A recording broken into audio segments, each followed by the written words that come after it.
So you've decided to sign on the dotted line and take that first cruise. Well, Maureen and I couldn't be happier for you because we think whether you're cruising for 4 days or 4 months, there is nothing in the world like a cruise. But you might be wondering, well, are all those excursions worth it? Is it something that I really want to do? Well, we're going to share our experience with excursions with you next in this legacy episode of the Sonic Boomers podcast. Bon voyage. This week, we're doing part 3 of our series on cruising, which is just the best darn thing in the world that you can do. And this week, we're talking specifically about the excursion experience and how to book them. And there are about 5 different choices that you have when it comes to excursions. Right. The first is you can always book an excursion through the cruise line, and that's the most common. And it's the one I think that's your best choice. It makes a lot of sense. You can also pre-book an excursion through an outside company. Or there are also local companies when you get off the boat that you can book an excursion right then and there with. Or you can just get off the boat and venture out on your own. Or you could stay on the ship. And you know what? There ain't nothing wrong with doing that. First of all, if you're on a tight budget, you're saving money. But number 2, when everybody else is off the ship on their excursions, you have more of the ship to yourself. That means less of a crowd, an easier time finding a good spot at the pool. It's not a bad thing. It's not. Now, pros and cons for booking with the cruise line versus an outside source. Right. You might find that you get a better price online going around the cruise company. You might get a better price. And sometimes there are destinations that an outside company offers that the cruise line does not. Just remember that not all outside companies are reputable companies. And there's no guarantee that they'll get you back to the ship should something happen, like a flat tire on your tour bus. Using the cruise line ensures that the vehicles that you'll be riding in have been inspected, that they're safe, that the tour guides are professional, and your safety is assured. And by using a cruise line affiliated excursion, you know that the company is in constant communication with the ship, and that if there is an unforeseen problem, they will find some way to be sure to get you back on the ship. And know that this is one of the very few times when the boat will wait for you if you are on a ship sanctioned excursion and something happens. Just know that using the cruise line might cost you a little bit more to book that excursion, but I think in most cases, the peace of mind is certainly worth it. I think so. We recommend that when you're on an excursion that you bring along a bag, pack some water bottles, some snacks, any medication that you might need, sunscreen, bug spray.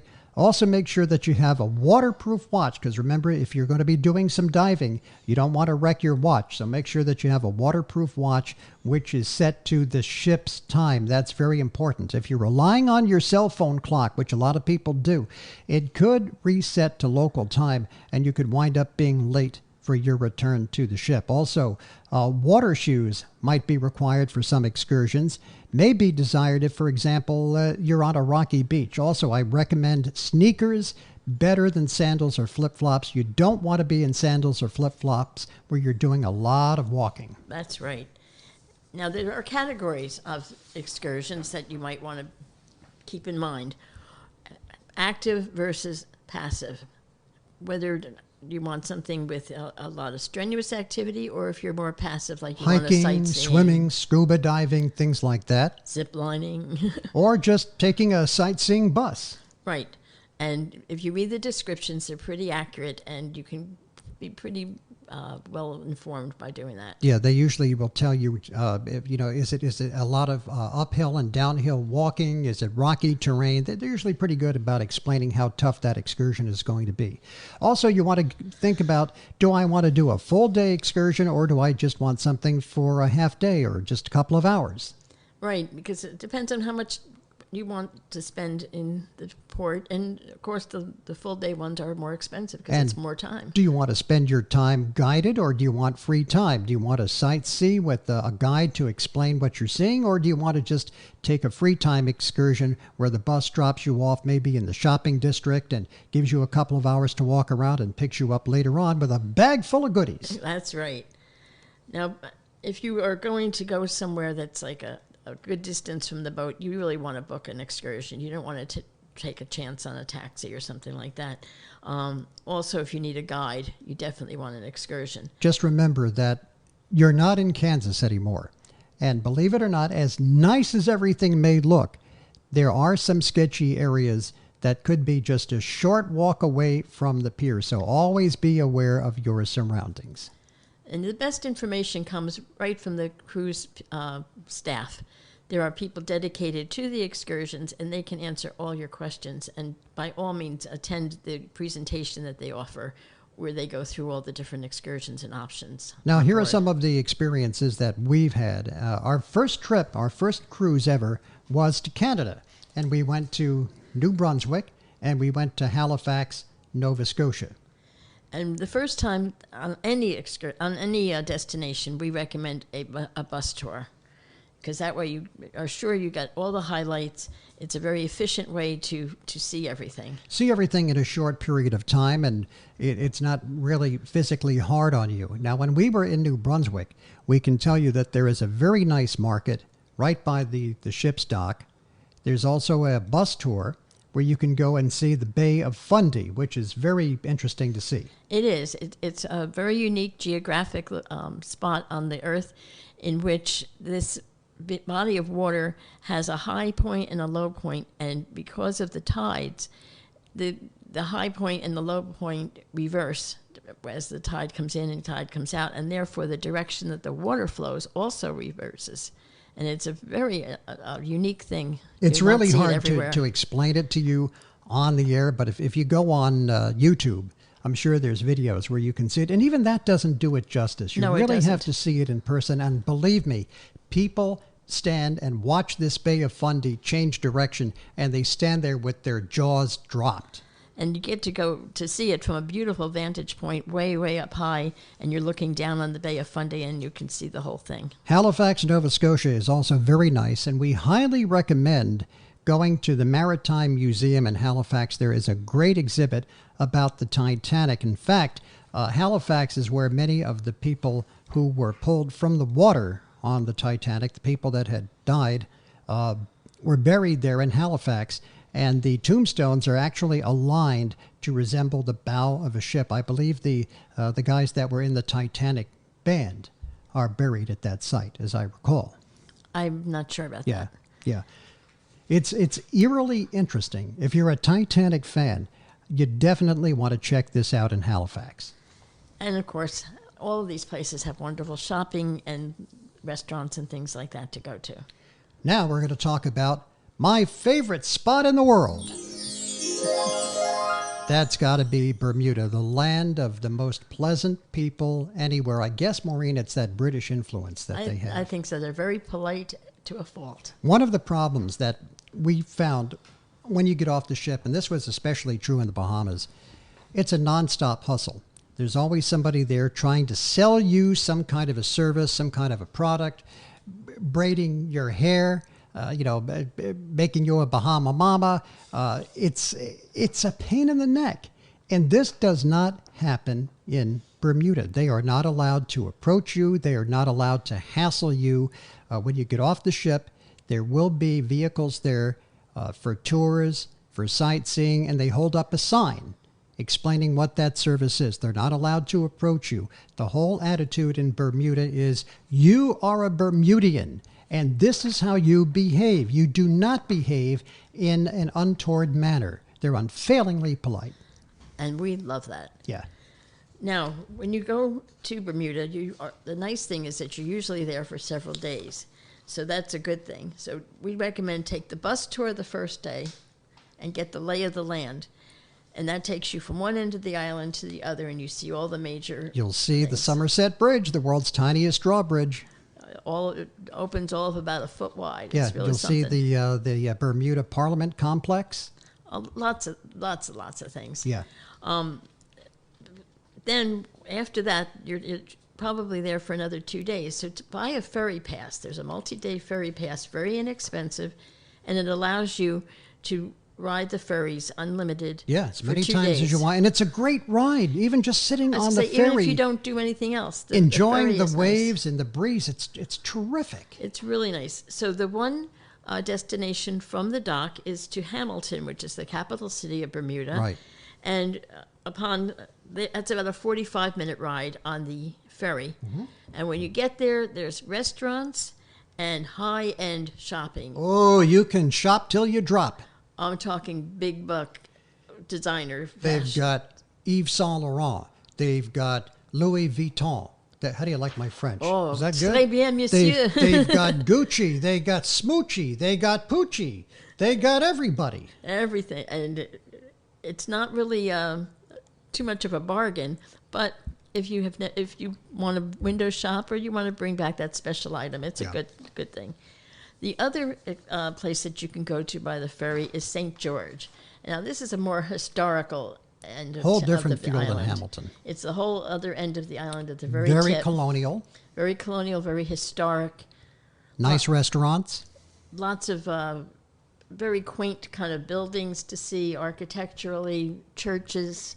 Make sure that you're there at 12 noon to catch the town gossip. It is so much fun.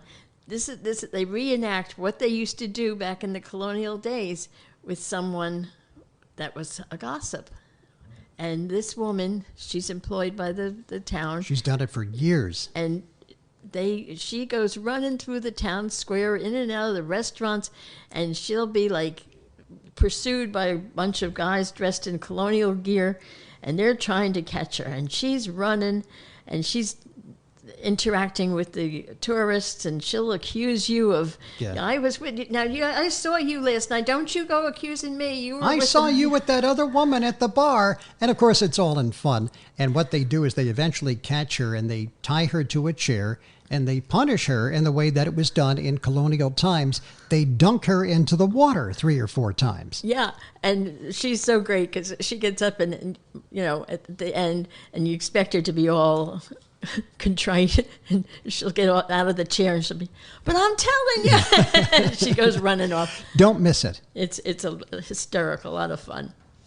Now, also in the dockyard area, which is where your ship will be located, there's a tram car, and it runs right from the curb where the boat is all the way through the whole dockyard complex. Absolutely free. And you can get on and off as many times as you want. Take you wherever you need to go. If you want to go to the Frog and Onion restaurant, or if you want to go to the glass works where they do the glass blowing, or where they have the rum cakes, or you want to go to the Clock Tower shopping mall, the tram will take you there, or you can just sit on it all day and ride around and take in the sights. It's really great. And we do like the Frog and Onion. Highly recommend the Frog and Onion. It's a lot of fun, great local cuisine. If you really want to try something exotic, try the fish chowder. Not necessarily for everybody. And I also recommend, if you're looking for a good drink, try the Dark and Stormy, which is rum and ginger beer. So just some things to keep in mind. Also, another excursion that we have done that we did not like was the glass bottom boat ride. That was disappointing. It was at night in the Bermuda Triangle. Dun, dun, dun. And it sounded like, oh, this would be a hoot. And unfortunately, these glass bottom boats are like looking into a dirty aquarium. There's all kinds of algae and stuff right up against the glass, and you don't get a good view. They open up these doors and they turn on lights, and you look down, and you're supposed to be seeing pieces of shipwrecks. Well, I thought I saw a piece of wood or two down there, but that's about all that I saw. And you're supposed to see the exotic fish, but what you need to remember is that this is in the Atlantic Ocean. Yeah, you're not in the Caribbean. So the fish that tend to live in that area are very non-colorful. They're silver, they're gray. They're not pretty fish. Yeah, if you want the good fish, you've got to go down to the Caribbean. That's where the colorful fish are. So we did not like that one. There is, if you like beaches, there is a beach right at the dock on dockyards, but it's small and it tends to fill up very quickly. Because it's so close. And the other beaches are popular. There's a Horseshoe Bay. Everybody loves Horseshoe Bay, but It's rocky. It is rocky, and it's not as accessible. You either have to climb over some like hills and rocks to get to it, or if you take the bus takes you to the end of like a trail, and it's at least a half a mile or more from where the bus drops you off to you actually get onto the beach. So it's not so easy. Make sure to look for the pink sand on the beach. I just want to warn you to avoid disappointment. It is not as pink as you think, but it's pinkish. Right, and it gets its color from coral that has disintegrated into sand. Another place that we enjoyed very much was Turks and Caicos. That's one of those places when you say you've been to Turks and Caicos, people go, what, where? It's not one that you hear about a lot, but we really liked it. We highly recommend Margaritaville. We're not kidding. We know that Margaritaville is a franchise and they've got them all over the place. But the one in Turks and Caicos we thought was a gem. It's right there at the dock again, and it has a pool, a large pool with a swim-up bar. Yeah.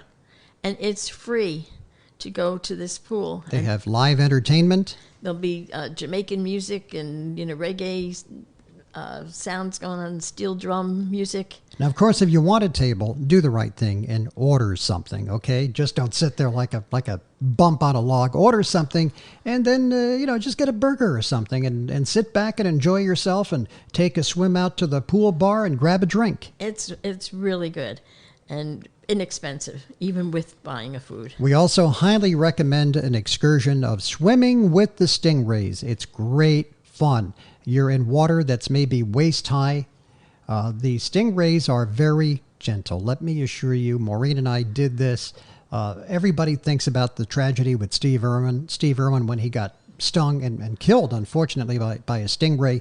That was a freak accident. And they will tell you how to walk because that's what happened to Steve Irwin. He apparently stepped on a ray and the thing jumped and he got hit with the tail. The tails are very pointy and very sharp. They've got like barbs on them. So you have to be very careful when you're walking in the water. They will teach you. You just shuffle your feet back and forth. You don't lift your feet up. You just shuffle them in the sand. And that actually will signal the stingray to move from your location. And it makes it safer. And they're very gentle, absolutely they're actually docile. Adorable. They're actually very sweet. You can feed them. You can feed them. They don't bite. The mouth is kind of like a big suction cup. And you put the fish that they give you under the stingray, and he just kind of sucks it up like that. It's like a kiss. And they're very gentle creatures. Really sweet. While on that one, a diver will dive off the side of your boat, go down to the bottom of the ocean, and come up with a conch shell, a live conch. Yeah, and you're free to have a bite if you like. And he'll take his knife, and he'll scoop out the conch and offer it to anyone who wants to take a taste. Doesn't get any fresher than that.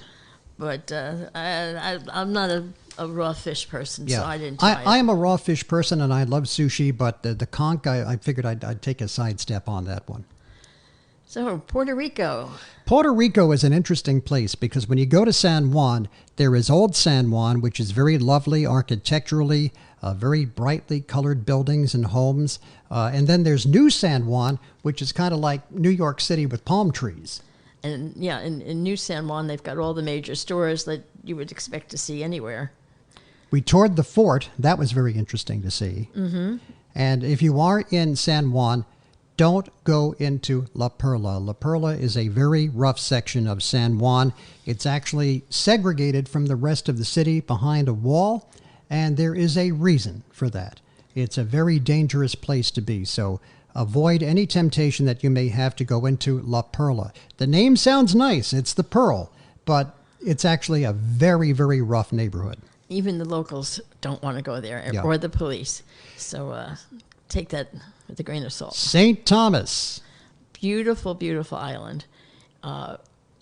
Very full of lush vegetation and wildlife. It is. Very mountainous, too. Yes, and they're when you get off, there's shopping right there. And but you really, if you don't do anything else, you have to take the cable car. It goes from the low port on the island all the way up to top of one of the mountains. And on the top, there's a nice little like a restaurant, Like a snack restaurant bar snack. kind of thing.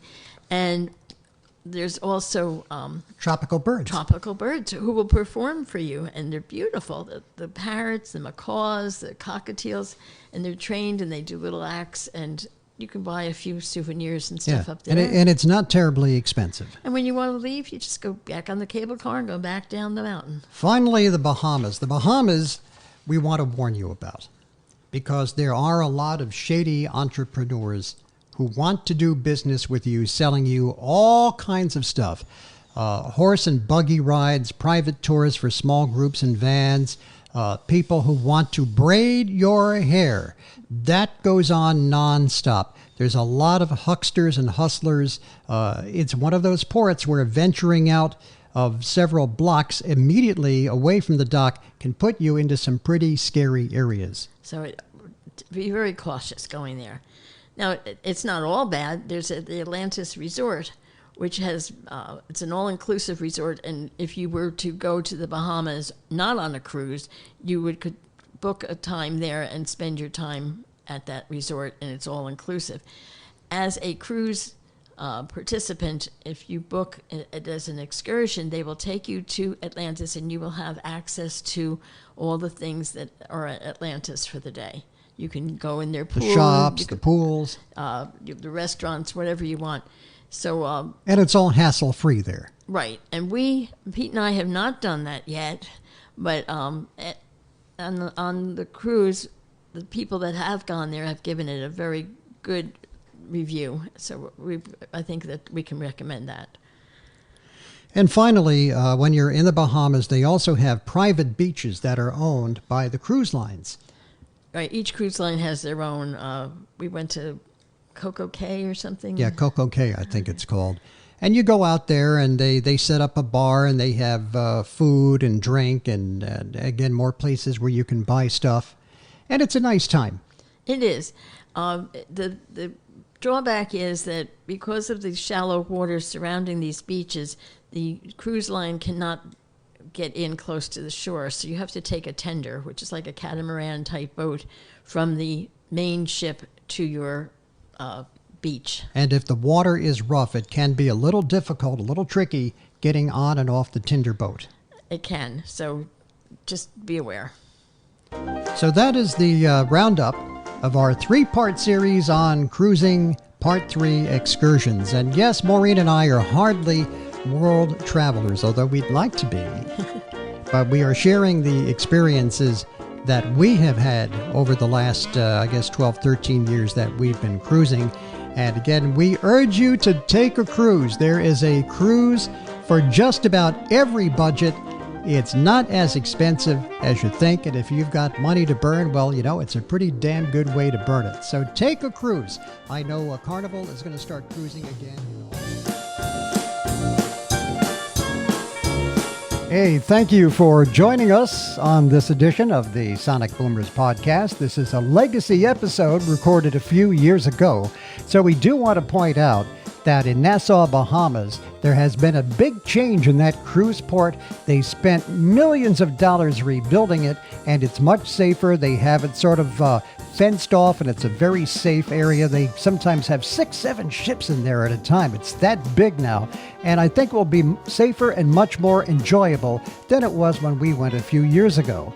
Also, in the interest of full disclosure, they did offer to braid Maureen's hair. They did not offer to braid mine for some reason. Hey, if you found this edition of the Sonic Boomers helpful or enjoyable, we'd really appreciate if you give us a like and a subscribe, because that helps us with the algorithms, and we only have 50-something subscribers to our little podcast, and we really would love to double that number by the end of 2024. Maureen and I will be back in the studio live for the next one. Until then, thanks for watching and listening.